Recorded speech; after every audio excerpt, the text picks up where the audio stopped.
Alam ng person mo kung ano ang gusto niya or kung sino ang gusto niya, and alam niya na ikaw yun. And hindi ka niya bibitawan, kapiksisi. Hindi ka niya bibitawan. Hindi ka bibitawan itong person mo. Alam niya na ikaw ang gusto niya. Alam niya na, ayan o, sising-sisi siya. Sising-sisi ang person mo dun sa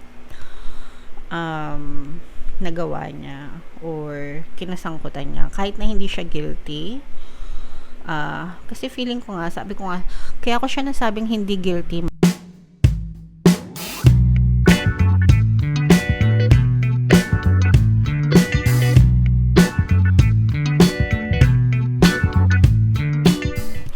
Hello guys, hello Leo. Welcome back to Pinay Pixie Tarot. Ang pamagat ng episode natin for tonight is anong nararamdaman niya sa'yo? Feelings reading mga kapixie para sa Leo, Sun, Moon, Rising, Sign, and Venus. General reading lang guys. Pwedeng mag-resonate, pwedeng hindi.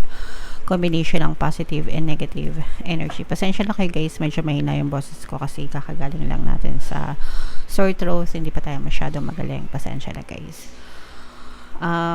Pwedeng mag-resonate, pwedeng hindi, pwedeng ma-pick up yung energy nyo, pwedeng ma-pick up yung energy ng person nyo.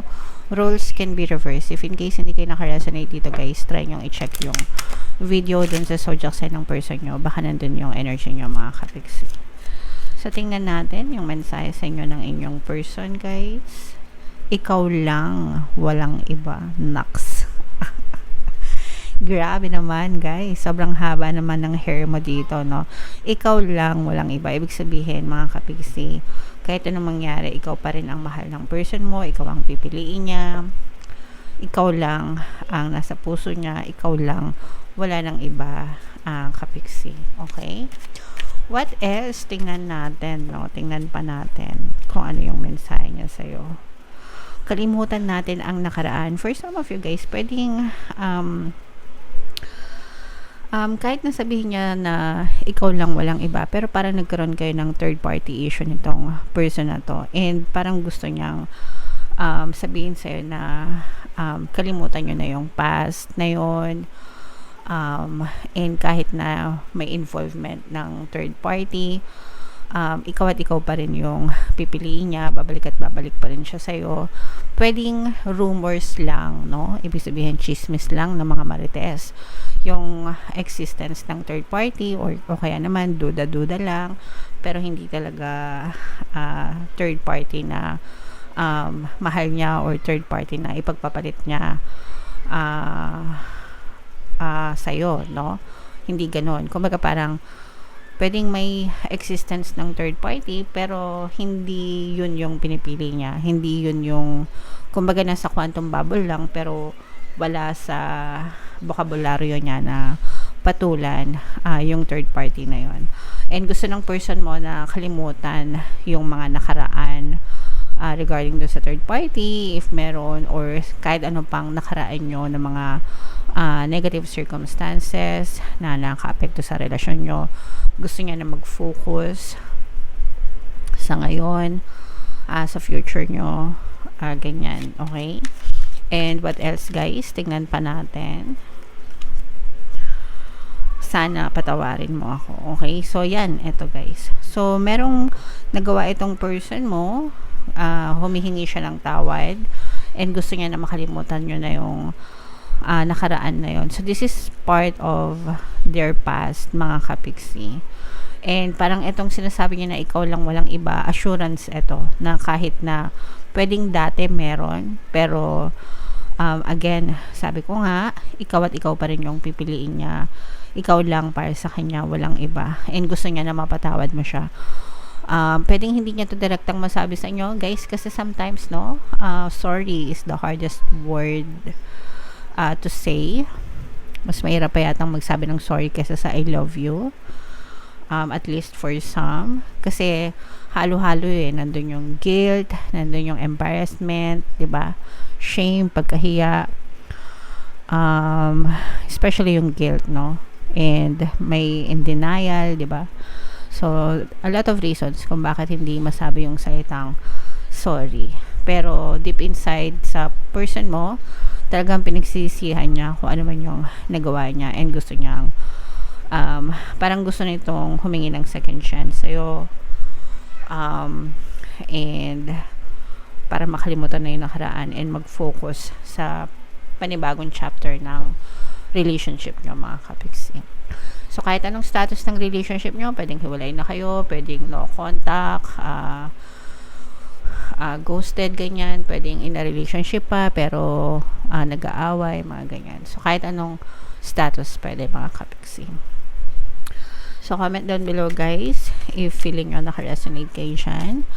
Silipin natin sa deck, guys, yung feelings ng person nyo. Shuffle ko to, guys, habang sinashuffle ko to, panoorin nyo muna yung video natin regarding sa ating paano mag-manifest ng abundance video course. Kapiksi, sawa ka na ba sa mga struggles at hirap sa buhay mo? Masipag ka ba at masikap sa buhay ngunit hindi ka pa rin umaasenso? Ilang beses ka na bang nag-attempt mag-negosyo at mag-invest pero palagi ka pa rin nalulugi? Sa pagkakataon na ito ay maaaring may subconscious beliefs ka na nagiging balakid sa iyong pag-unlad at pagyaman. Introducing, paano mag-manifest ng abundance video course. Dito ay matututunan mo ma-overcome ang mga balakid mo para tuluyan ka ng umunlad, umasenso, sumagana, maging matagumpay, successful at maswerte sa iyong kabuhayan, pera, trabaho, negosyo sa lapi at kaperahan ng bonggang-bongga. Dali, mag-send na ng email sa pinoypixie@gmail.com at simulan na ang iyong pagyaman ngayon. Alright, so sa lahat ng gusto mag-avail ng course, guys, good news, no, dahil meron tayong promo until June 30, magbibigay tayo ng 20% discount bilang major sale natin. Avail nyo na, guys, sobrang laki ng discount, sobrang ganda ng course. And meron tayong bagong course, guys, paano mawala ang third party at magkaroon ng harmonious na relationship. So, para yan sa mga kapiksi natin na nagdadanas ng third party situation sa mga relasyon nyo. Good news, no? 30% discount dahil opening sale tayo until June 30. I-avail nyo na, guys, sobrang ganda ng course. Sobrang laki ng discount as in. So, eto na, guys. Yes. So, married life ito for some. Feeling ko married na kayo. Pero kung hindi married, okay lang din. Pwede pa rin siya mag-resonate sa inyo. Meron din, ito yung Leo, mga kapiksi, kayo na-represent ng Queen of Wands. Ito yung feelings energy. Yung iba sa inyo, guys, LDR, and nakikita nga natin dito na third party, nagkaroon ng third party sa relationship nyo, and yun yung mga naging cause ng may nagsumbong sa inyo, no? Naging cause ng conflict nyo yung third party, mga kapiksi, and nakita natin na parang parang tinatago ito ng person nyo nung una, parang tinatago niya sa inyo kasi, pero may nagsumbong sa inyo, mga kapiksi, merong nagmalasakit, at saka yung iba sa inyo, guys, parang feeling ko kinukutuban din kayo kasi baka merong kayong nakikita mga pictures. Parang feeling ko, guys, etong third party na to, yung third party yung may gusto sa jowa mo, sila yung dikit ng dikit sa partner mo or sa SP mo. Yung SP mo, parang hindi niya tinuturing na third party yung person na yun kasi para sa kanya wala naman siyang nararamdaman doon, pero parang ini-entertain niya siguro kasi baka mabait lang yung person mo, magaling makasama, ganyan. Tas itong third party na to, yun yung may gusto dun sa person mo na dikit ng dikit, parang linta dun sa person nyo, mga kapiksi. Okay, so yun yung nakikita natin dito.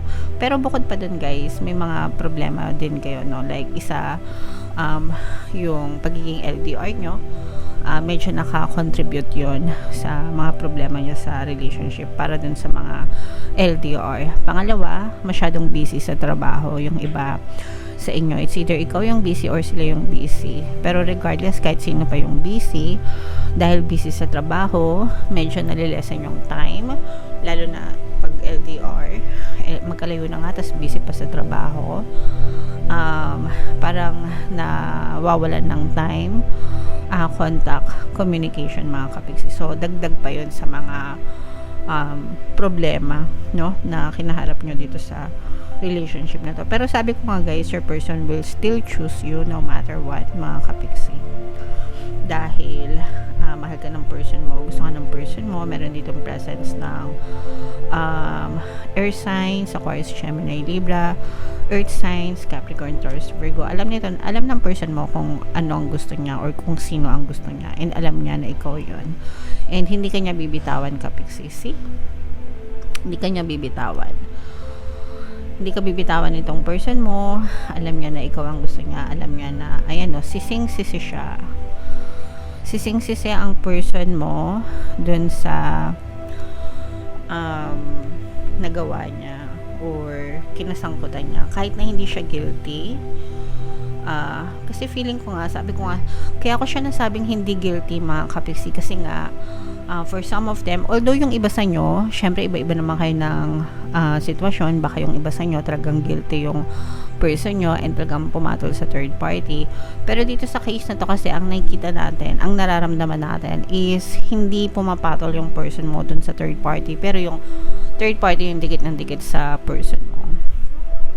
And sising-sisi itong person mo, mga Kapiksi, hindi ito makatulog sa gabi, balisa ito, ayaw niya na, kumbaga parang iniisip niya kung anong iniisip mo sa kanya. Dito sa relationship na to, ang nakikita ko na cold or nagno-no contact is kayo, hindi sila.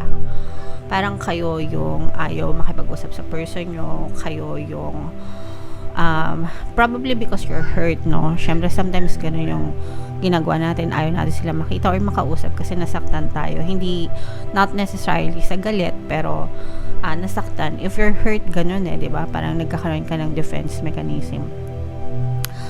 So, hindi siya mapakali. Balisang-balisa itong person mo. Kakaisip sa'yo, hindi niya alam kung paano mag-explain. Hindi niya alam kung papaniwalaan mo yung explanation niya na wala naman talaga. Pero dahil nandun na, parang inaako niya na rin kahit papano. And gusto niya na mapatawad mo siya dun sa kinasangkutan niyang sitwasyon. Okay? So, nararamdaman ko dito guys yung sincerity ng person mo. At least dito sa spread na to. Syempre sa totoong buhay, hindi natin alam, kanya-kanya kayo, diba? Pero if in case naka-resonate kayo guys, and if in case feeling nyo na talagang para sa inyo to, comment down below, mga Kapiksi. If ever na may third party guys, no, pwede kayo mag-avail ng bagong course natin, paano mawala ang third party and magkaroon ng harmonious na relationship. Super ganda talaga ng course na yun guys. I-avail nyo na, sayang yung discount. Ito yung ating mga relationship subliminal guys, pwede nyo pakinggan para makatulong sa inyo. And ito naman yung ating success stories ng paano mag-manifest ng abundance video course. Click here to subscribe guys, and click here to join our membership program. Thank you for liking, sharing, and subscribing, and see you again next time. Love you all guys. Have a nice day. Bye-bye.